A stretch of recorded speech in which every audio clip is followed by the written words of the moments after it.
Makanya kita diminta untuk berihram. Dan berihram itu punya syarat mana? Anda siap ketika nanti kita memutuskan untuk berihram dan kelak kita akan menanggalkan semua pakaian kita dan itu nanti akan dipanggil menuju Allah Subhanahu wa taala.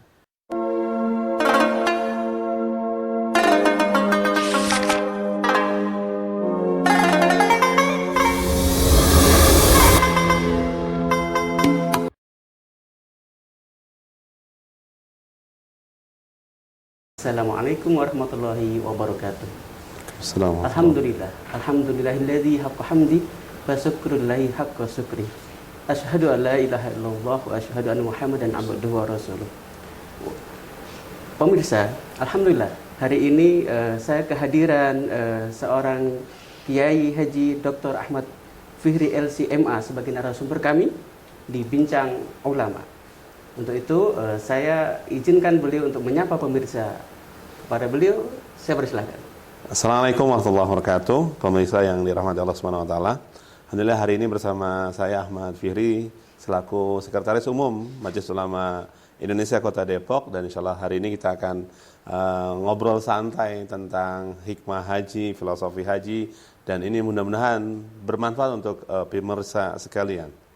Baik, terima kasih Pak Kiai Ahmad Fihri. Wah, alhamdulillah saya senang sekali hari ini rasanya. Pak Kiai, tema kita hari ini adalah filosofi haji dan kurban. Nah, filosofi haji, umroh dan kurban. Ada umroh, kurban juga Pak Kiai ya. Nah, bahasanya gini Pak Kiai. Ada fenomena di masyarakat itu seperti ini. Ada umat-umat Islam itu yang sudah berhaji, berumroh, bahkan hajinya itu berkali-kali ya. Mungkin saking kayanya beliau, padahal haji ini, umrah ini adalah panggilan Allah Subhanahu wa taala. Betul, Kiai. Akan tetapi setelah pulang haji, setelah pulang umrah, sifat karakter mereka masih tetap, bahkan ada yang lebih jauh daripada kebaikan, ada yang lebih jauh dari Allah Subhanahu wa taala. Oke, Pak Yai, mohon penjelasannya Pak Yai. Terima kasih Kiai Haryadi. Melihat fenomena masyarakat hari ini yang begitu, sebenarnya kita sangat bahagia ketika masyarakat di akar rumput berbondong-bondong ingin bahkan ngantri dengan antrian yang sangat luar biasa panjang ya, sampai ada yang 20 tahun, 30 tahun, sampai ada yang 40 tahun. Inilah kenapa spirit, semangat kaum muslimin yang ada di masyarakat kita di Indonesia ini begitu luar biasa. Namun mudah-mudahan semangat ini harus dibarengi dengan spirit ilmu, spirit hikmah, sehingga sentuhan ketika kita melakukan ibadah, dan ini adalah rukun Islam yang kelima dan menjadi penyempurna daripada tiang-tiang agama kita, maka tentu kita harus memahami betul gitu apa makna tersurat, tersirat, karena di setiap talbiyahnya, di setiap rangkaiannya, di setiap rukunnya, di setiap wajibnya, itu di sana banyak sekali kita mendapatkan temuan-temuan, syarat makna, syarat ilmu. Bahkan kalau ini benar-benar dipahami oleh seluruh komponen masyarakat, maka akan terasa indah, akan terasa nikmat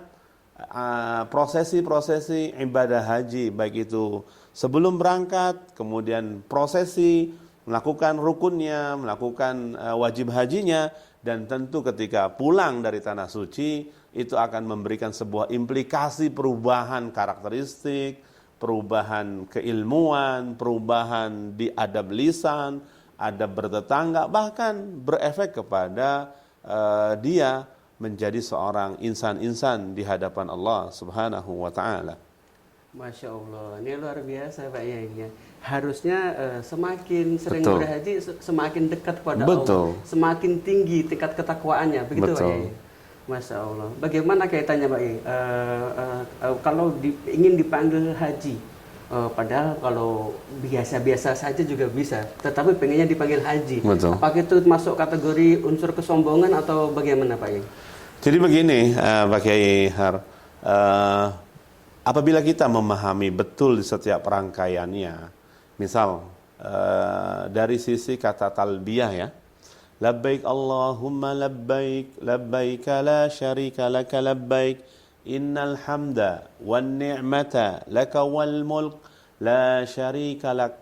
Itu mengandung pesan betapa kerdilnya kita, betapa ketidakmampuan kita. Labbaik, kami siap. Makanya haji ini menjadi sebuah tanda syukur apabila kita pemirsa jamaah, ya, apabila sudah dipanggil, karena panggilan itu ada 3. Ada panggilan yang sejatinya kita siap memenuhinya, yaitu panggilan azan. Betul. Ada panggilan haji yang tidak semuanya bisa memenuhinya. Dan ada panggilan ketika sang pemanggil memanggil, maka dia tidak bisa mengelak, yaitu panggilan kematian. Maka di sisi talbiyah itu mengandung bahwa kita harus siap. Makanya haji itu adalah panggilan rihlah menuju sang ilahi. Jadi bukan hanya sebuah prestis ingin dipanggil Pak Haji, atau misalkan ingin dipanggil Pak Umroh atau Bu Umroh gitu kan. Tapi ini ada ya Pak Umroh ya. bukan hanya prestis, bukan hanya healing-healing di tanah suci, tapi ini menjadi sebuah rihlah menuju Allah Subhanahu wa taala. Ada pesan yang mendalam ketika Allah bicara di dalam Al-Quran, Al-Imran di ayat yang ke-97, Allah katakan, A'udzu billahi minasyaitonir rajim, Bismillahirrahmanirrahim. Walillahi 'alan nasi hajjul bait man istata'a ilaihi sabila. Kemudian ayat yang lain Allah tegaskan, wa atimul hajja wal umrata lillah. Walillahi, kepada Allah. Wa atimul hajja wal umrah, dan sempurnakan ibadah haji kita, pemirsa. Dan sempurnakan ibadah umrah kita. Itu untuk siapa? Untuk Allah. Maka semua rangkaian dari mulai rukunnya, dari mulai wajibnya, itu kalau dibedah, dipahami, dianalisa, itu ternyata bukan hanya sebuah prestis ingin dipanggil Pak Haji, tapi semuanya itu adalah menuju Allah Subhanahu wa taala. Masya Allah, luar biasa. Berarti pentingnya kita meluruskan niat ya, Pak betul. Yai. Masya Allah. Pak Yai, saya ingin bergeser ke bagian ihram ya. Ihram hubungannya apa Pak Yai? Ihram dengan melepas kesombongan ini, apa hubungannya Pak Yai?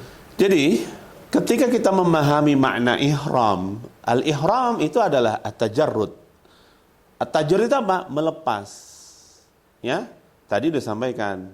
Dari sisi talbiyah saja, labbaik Allahumma labbaik, labbaik la syarika laka labbaik, itu merasakan ketunduk. Aku siap ya Allah, aku sigap memenuhi panggilan Kau.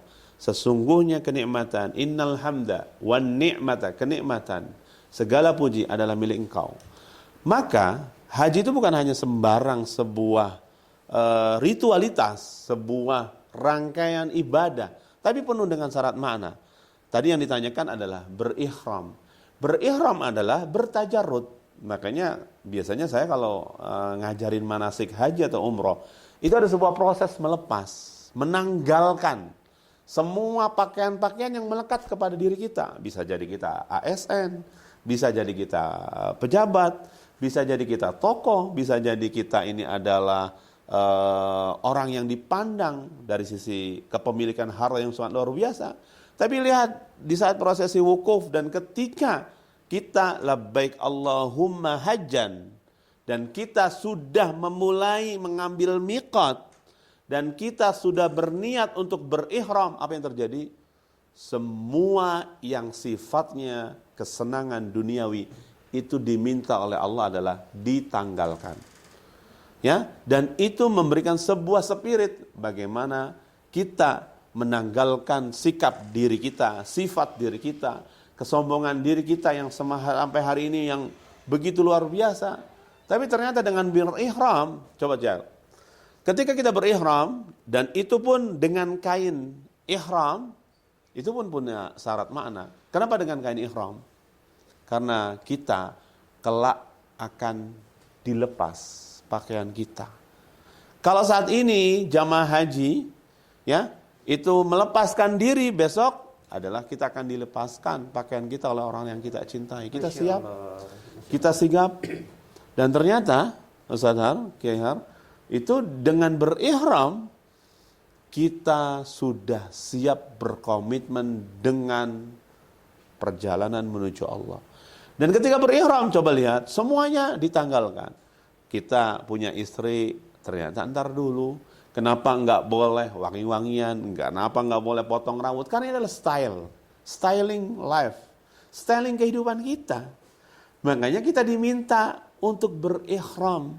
Dan berihram itu punya syarat mana? Anda siap ketika nanti kita memutuskan untuk berihram dan kelak kita akan menanggalkan semua pakaian kita, dan itu nanti akan dipanggil menuju Allah Subhanahu wa ta'ala. Masya Allah, ini jawaban yang luar biasa ya, luar biasa. Ya, pemirsa, ini pentingnya kita meluruskan niat hanya lillah, ya, Masya Allah. Sehingga insya Allah kita akan mencapai derajat takwa kepada Allah Subhanahu Wa Taala. PAI, saya izin bergeser bahwa ada syarat dan rukunnya. Tadi kita ada di ihram, sekarang coba saya ingin masuk ke wilayah ada tawaf, kemudian ada wukuf. Ya. Di situ betapa berkumpulnya ribuan manusia. Ya. Mohon penjelasannya, Pak Yai. Setelah kita memahami talbiyah tadi, dan itu adalah kalimat yang penuh dengan ketundukan, kalimat yang menggambarkan betapa kita ini nggak punya kekuatan apa-apa. Sejatinya jamaah haji ketika kita bertalbiyah labbaik Allahumma labbaik labbaik la syarika laka labbaik, kami siap, kami sigap memenuhi panggilan Engkau. Segala kepemilikan, segala kenikmatan adalah milik Engkau. Dan ketika berihram kita sudah siap menanggalkan semua yang sifatnya duniawi. Istri yang tadinya halal nggak boleh, suami yang tadinya halal nggak boleh, wangi-wangian nggak boleh, stop, al-imsak. Makanya antara Ramadan, Ustaz Har, sama dengan haji itu hampir punya clue yang sama, berimsak. Apa itu imsak? Imsak itu menahan diri gitu. Jadi ketika kita menahan diri dan kita fokus dengan Allah, coba lihat jamaah haji, ada nggak? Ada sebuah penyesalan? Nggak ada kan? Ada nggak ketika pulang dari jamaah haji, saya nyesel, capek-capek gitu kan? Saya nyesel habis tawaf, saya nyesel habis wukuf. Tapi ternyata ada sebuah kenikmatan, ada sebuah kerinduan, ada sebuah spirit. Begitu pula dengan tawaf, sadar. Di tawaf itu, kalau bapak-bapak, jamaah dan pemirsa memahami betul rangkaian tawaf, dan itulah kenapa itu arahnya adalah berbalik seperti ya berbalik. Kalau jam itu kan begini ya. Kanan. Kalau ini adalah dari mulai Hajar Aswad itu ke kiri. Bahkan sunnahnya itu adalah dengan berjalan injik-injik, bahwa hidup kita itu harus semangat. Ya, hidup kita itu harus melakukan tawaf tadi. Dan ternyata apa yang terjadi? Visi misi kita apa? Di saat kita sudah sampai di rukun yamani, apa yang kita baca? Rabbana atina fid dunya hasanah wa fil akhirati hasanah wa qina adzabannar. Ya Allah, jadikanlah kehidupan dunia kita itu adalah kebaikan, ya. Akhirat kita kebaikan, dan jauhkan kita dari siksa api neraka. Karena ketika bicara tentang kata sukses dalam Al-Quran, itu ada 3, pemirsa. Ya. Pertama, keluar dari neraka. Yang kedua, dimasukkan ke dalam surga. Yang ketiga, bisa bertemu sang pemilik surga, yaitu Allah Subhanahu wa ta'ala. Maka ini ya hikmah dari prosesi tawaf, dan kita punya spirit yang agung di setiap rangkaian tawafnya itu kan, dari mulai rukun yamani begitu bergemuruh jamaah haji untuk menengadah, menggedor pintu-pintu langit agar Allah berkahi, Allah berikan kemudahan, keberkahan. Rabbana atina fid dunya hasanah wa fil akhirati hasanah wa qina adzabannar. Masya Allah, ini luar biasa Pak Yai. Betul. Terima kasih Pak Yai atas pencerahannya, ini luar biasa. Begini Pak Yai, bahwasanya itu ribuan manusia berkumpul menjadi satu, ya. Di tempat yang sama. Semua memiliki hajat, memiliki niat yang sama, tulus lillahi ta'ala karena Allah Subhanahu wa ta'ala. Maka di sana tidak ada tuh yang berantem, tidak ada tuh yang bertengkar. Betul. Ya, Masya Allah, kecuali satu insiden ya. Betul. Maka sesungguhnya apakah ini memang pengamalan perintah Allah bahwa semua manusia itu harus saling menghargai Pak Yai? Atau ada filosofi lain Pak Yai? Mau silakan. Terima kasih Saat Har. Tadi belum sempat dijawab ya terkait tentang filosofi kenapa kita berdiam diri di saat di tanggal 9 Dzulhijjah dalam melakukan prosesi wukuf. Wukuf itu pemirsa tahu wakaf? Wakaf itu berhenti. Ya. Maka maknanya apa? Ketika kita berwukuf adalah berhenti dengan semua konsolidasi, semua kepentingan yang hubungannya kita dengan manusia ataupun makhluk-makhluk Allah. Maka saat itu prosesi wukuf adalah apa yang dilakukan oleh jamaah haji? Berdiam diri di satu tempat, kemudian memohon pertolongan kepada Allah, dan itu hanya ditemani oleh sehelai kain ihram. Dan ini menjadi sebuah muhasabah kelak nanti, kita ini akan dikumpulkan di Yaumil Mahsyar. Saat itu matahari hanya sejengkal, semuanya sibuk memenuhi, berharap pertolongan dari Allah, semuanya bertelanjang kaki, semuanya bertelanjang bulat, ingin mengharap syafaat dari Allah Subhanahu wa taala. Maka ketika jamaah haji dan ini menjadi rukunnya haji, kalau tidak melakukan prosesi wukuf, maka tidak ada haji, maka harus diulang di tahun depan. Maka prosesi wukuf ini menjadi sebuah ibrah, sebuah pembelajaran dan pelajaran yang sangat mahal bagi jamaah itu sendiri. Apa? Saat itu menengadah, membaca diri, memuhasabah. Apakah sampai hari ini saya sering marah-marah dengan istri atau anak? Apakah hari ini di saat proses wukuf itu banyak bertanya-tanya, banyak memakan haram, ribawi, atau seperti apa? Apakah selama ini saya membentak-bentak kepada anak-anak saya, atau tidak baik, atau seperti apa? Maka di saat prosesi wukuf adalah sebuah ruang untuk introspeksi diri kita di hadapan Sang Maha Ilahi Robbi, dan itu tidak ada pembatasnya, ya, tembus. Dan di saat prosesi wukuf, Sadhar, itu coba menggambarkan betapa kerdilnya kita, semuanya putih. Jadi kalau kita nonton di TV One, itu kalau prosesi wukuf, kita tunjuk siapa presiden kita, kita tunjuk siapa pejabat kita tunjuk orang yang paling banyak hartanya, nggak ada. Apa yang membuat pelajaran kepada kita? Maka amal-amal itulah yang akan memberikan sebuah kekuatan di hadapan Allah Subhanahu wa taala. Maka ini penting, ya. Dan di sana apa yang disampaikan dan ditanyakan tadi, ya bagaimana di sana kita di saat tawaf harus mampu menghargai, memberikan ruang kepada orang lain. Yang biasanya di Indonesia kita terkadang main serobot di dalam antrian, baik itu dalam berkendaraan, kadang kita main ngebut. Tapi di sana diajarkan sebuah karakteristik. Di sana diajarkan, diedukasi bagaimana menghargai kita kepada orang lain. Di sana diajarkan tentang kesabaran. Karena di situ, wah, desakannya begitu luar biasa di saat prosesi tawaf, di saat prosesi sa'i, belum nanti ketemu sama orang Afrika, belum nanti ketemu sama orang-orang yang lebih gede dibandingkan kita semua. Maka di situ kita harus banyak bersabar, ya. Wah, luar biasa Pak Yai, terima kasih banyak nih atas pencerahannya. Sami-sami. Pemirsa, ini luar biasa apa yang telah disampaikan Pak Yai Ahmad Fihri, bahwa ibadah haji bukan semata ritual ibadah semata, akan tetapi menciptakan ruang untuk muhasabah diri dan bagaimana kita harus semakin dekat kepada Allah. Maka bisa dikatakan aneh Pak Yai ya, ketika seseorang sudah pergi haji atau bahkan hajinya berkali-kali, tetapi masih ada sifat sombongan di dalam hatinya. Aneh atau bahkan mungkin keilmuannya mungkin yang belum sampai Pak Yai ya, seperti itu. Sebagai pamungkas Pak Yai, terima kasih banyak Pak Yai untuk segala pencerahannya.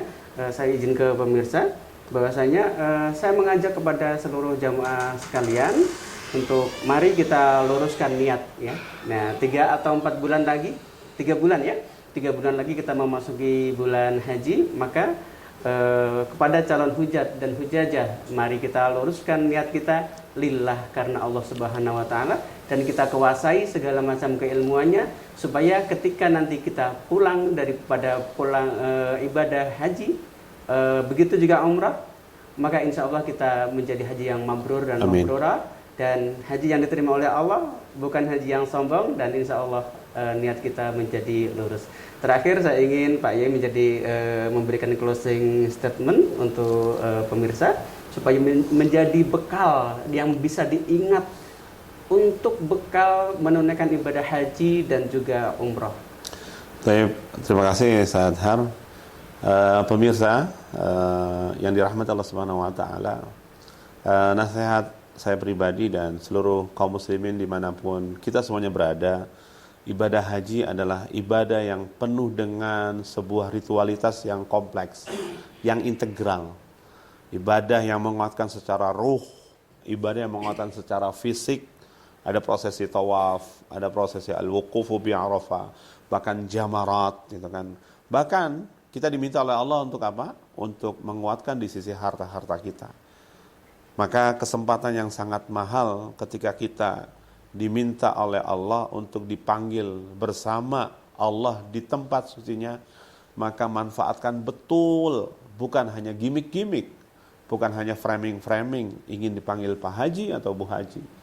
Tapi mari sentuh diri kita dengan ilmu, sentuh diri kita dengan banyaknya iman, karena ketika kita menggedor pintu-pintu langit berharap haji mabrur, maka sejatinya itu akan berimplikasi baik secara pribadinya untuk selalu dan terus istiqomah dalam iman, dalam takwa, bagi dirinya sebagai seorang kepala keluarga ataupun yang menemani kepala keluarga dan anak-anak, tentu menghadirkan romantisme, menghadirkan kebahagiaan, menghadirkan kekuatan yang begitu luar biasa.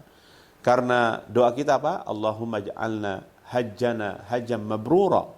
Apa artinya? Haji yang memiliki implikasi kebaikan-kebaikan. Jadi pejabat yang selalu mengayomi, jadi tokoh yang memberikan maslahat, jadi diri kita yang selalu memberikan kebaikan-kebaikan. Maka bukan hanya sekedar doa, tapi itu punya penuh dengan syarat makna.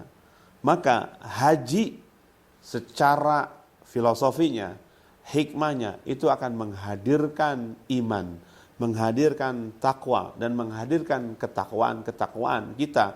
Dan semoga madrasah haji ini semoga memberikan sebuah implikasi agar kita terus istiqomah dalam iman, istiqomah dalam takwa, dan mudah-mudahan kita termasuk yang selalu menjadi orang-orang yang baik dan beruntung.